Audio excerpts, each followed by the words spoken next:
e para nuk e shikoj si një nga protestat e radhës që janë organizuar në Shqipëri, në qoftë se me protestat radhës kemi parasysh edhe ato protestat e mëdha që ka bërë opozita, për shembull her pas here, apo protesta më të vogla që janë bërë për shembull në kohën kur kërkoi arrestimi Rën Velis nga Partia Demokratike. Apo do të thoja edhe një protestë e rëndësishme që është bërë pak para pandemisë, protesta e të rinjve të universitetit. Kjo është një protestë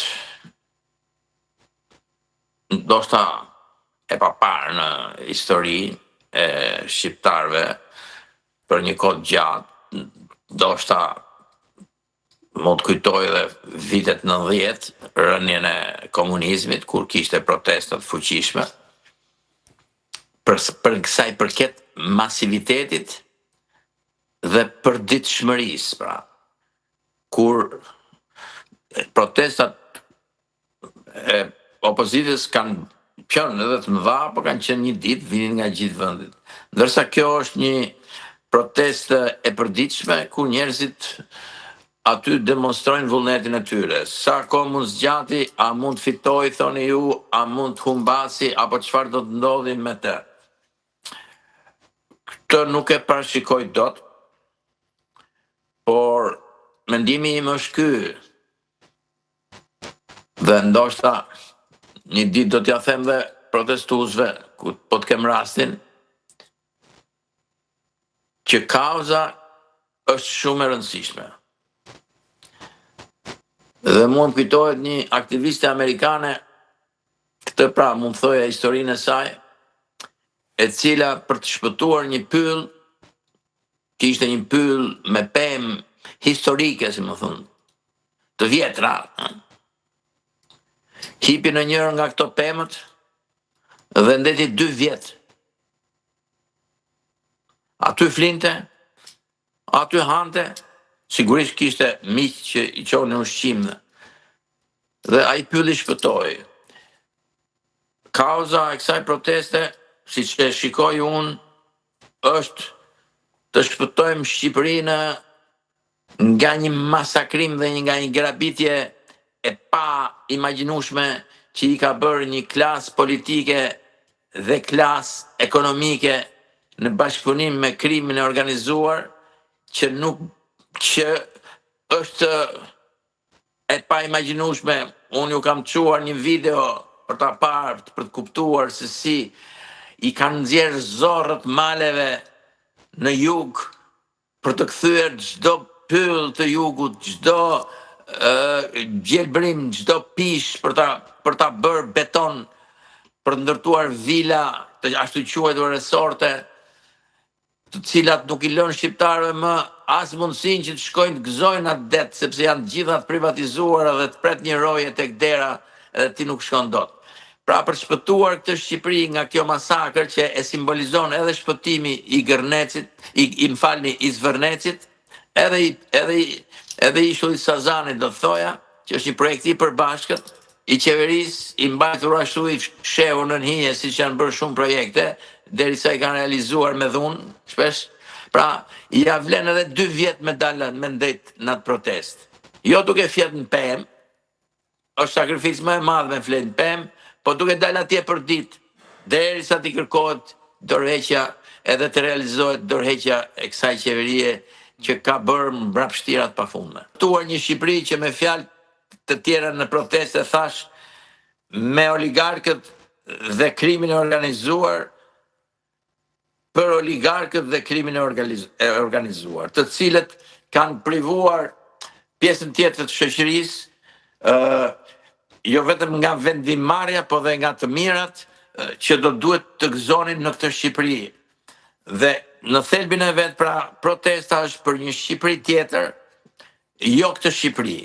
Dhe padyshim përgjegjësit kryesorë janë ata që e kanë qeverisur Shqipërinë, se nuk është vetëm Edi Rama, por është dhe Sali Berisha që janë fillimisht, dhe mendoj që është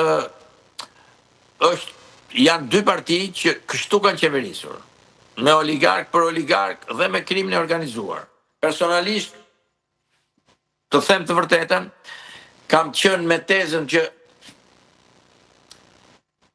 para disa vjetësh, kur kishte edhe rotacion në Shqipëri midis këtyre dy partive, që ishin për oligarkët me oligarkët, apo jo, kam qenë i tezës që duhet lindet një forcë e re.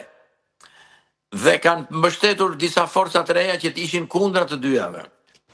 Ka qenë një lëvizje e Ben Blushit, nëse e keni parasysh, ka qenë një lëvizje e Bojaxhiut, lëvizje parti edhe kandidim, por kanë dështuar, kanë fituar pak. Dhe njëkohësisht, unë mendoj që ky sistem me dy parti oligarkësh, gjithsesi ishte më i korrigjueshëm që se mund ta quaj, sepse gjithmonë ishte kjo që njëra parti dilte në opozitë dhe akuzonte për korrupsion tjetrën që ishte në pushtet, edhe pse kur vinte vetë në pushtet, bënte korrupsion, por akuzohej nga partia tjetër, apo jo? Gjithsesi kjo e kontrollonte më shumë abuzimin.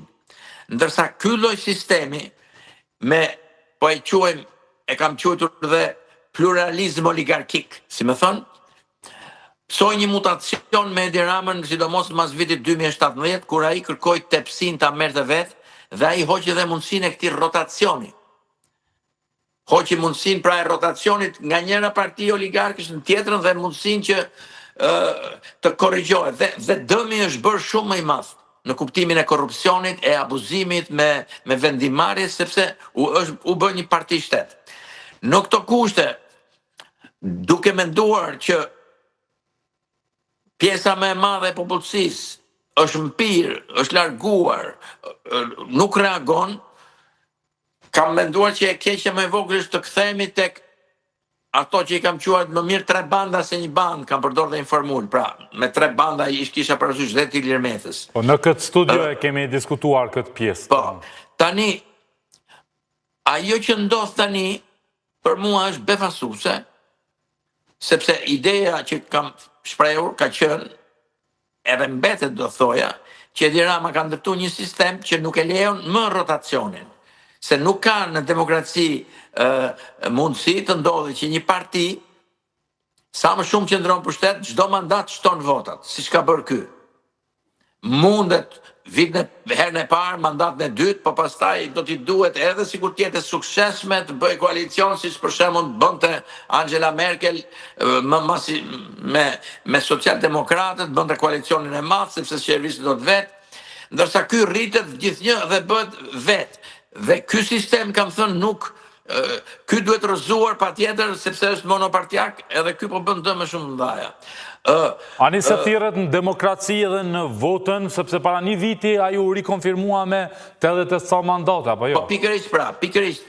Dhe kjo lëvizje që është kundër dy partive tani, dhe është kaq e madhe, është edhe jashtë parashikimeve të mia. Në kuptimin nuk e kam menduar që mund të dilte një lëvizje kaq e fuqishme, që të godas të dyja partitë. Pra atë që se bën dot, edhe partitë e vogla që ishin opozitare, edhe kundër Berishës, që morën pak vota, edhe atë që se bën dot Ben Blushi më herët, apo edhe ky Bojaxhiu, tani duket sikur kërkon ta bëj kjo lëvizje që s'është partit, kuptohemi, që ka një ca kauza, por që duket se sikur mund të krijonte një parti, do të merrte një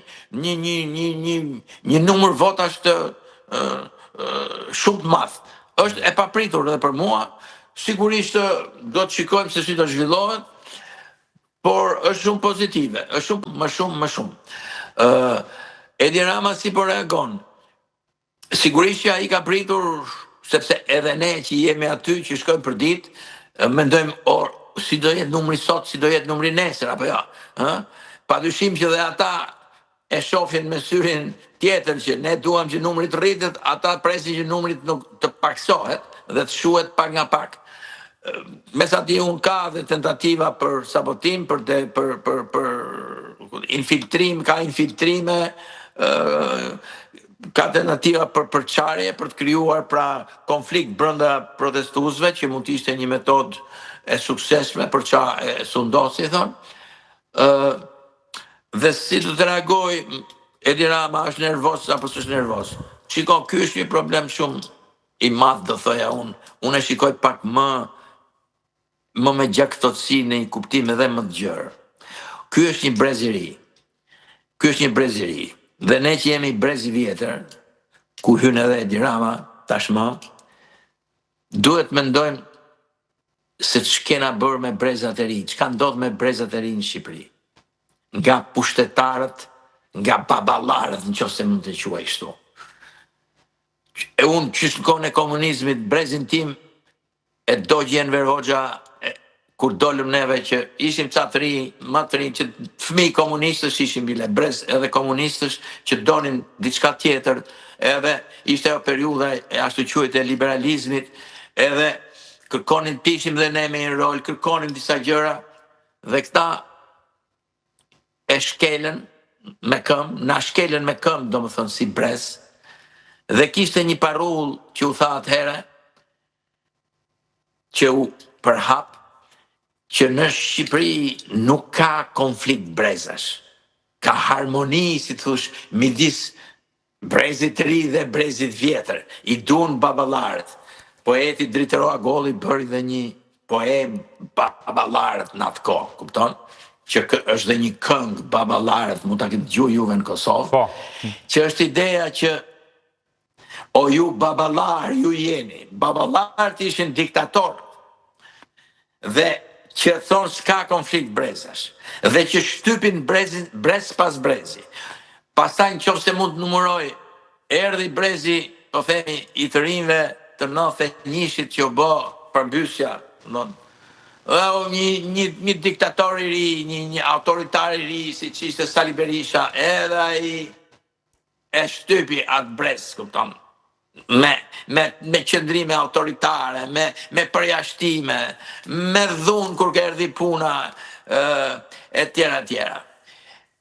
Erdhi iku dhe ky brez, pastaj erdhi brez tjetër i ri, po ju kujtoj Erion Velin, që ishin mjafti. Një brez i ri që thoshte, ne jemi kundra këtyre komunistëve, ish komunistëve, Sali Berisha, e Fatos Nano, ne dum diçka tjetër, kupto. Dhe ku erdhi puna, e masakroj Edi Rama duke korruptuar më së shumti. Po e masakroj si një brez që sjell një kulturë tjetër, që sjell dinjitet. Po kështu ka vepruar edhe me brezin e studentëve kur bën protestat. Pra, ata që mund të quhen prindër baballar të mençur, ku do në botë, thotë psikanaliza duhet ta respektojnë të riun dhe mundësisht në atë konfliktin që bëhet midis brezave, se ka konflikt midis brezave, duhet kenë urtësinë që t'i lënë të fitojnë, se janë e ardhmja që të mos jenë të shtypur, të nënshtruar nga çdo lloj autoriteti. Ne vazhdojmë t'i shtypim, dhe ky planet i ka ta shtypi edhe këtë brez. Dhe ky është një problem shumë i madh përtej asaj fateve politike të një partie ose tjetër.